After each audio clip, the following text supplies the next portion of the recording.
Oh, shout out day ko sa kong silingan dias bulod ha. Kung kinsa manggaling nakakita ato, kung gibugno manggaling to sa iro. Aw, okay, gibugno to siya sa iro. Pero piling ginako ang samad, wala gid siya gibugno. Shout out pud ko sa nagbalhin dito sa tangkal. Unsa man iya intention, iya ba tong gihipos kay naluoy siya.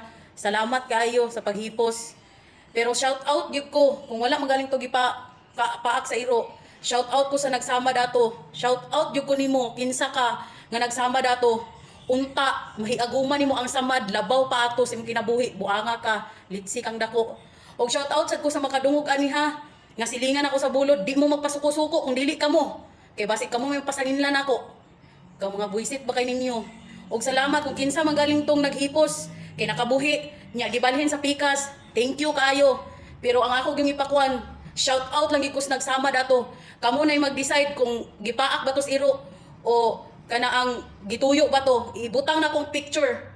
Tanawan ninyo kung gituyo ba o wala ba. Mga animal, buisit kung kinsa mo kayo nabuhata to, labaw pa ato mahaguman ninyo, mga buisit mo, apil pati buk pamilya ninyo, mga animal mo.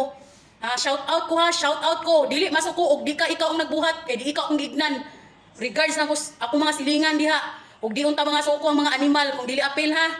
Kay na, gibuisit na ko, ayaw ginyo paabutan mo, gawas kung tinuod batasan, animal mo.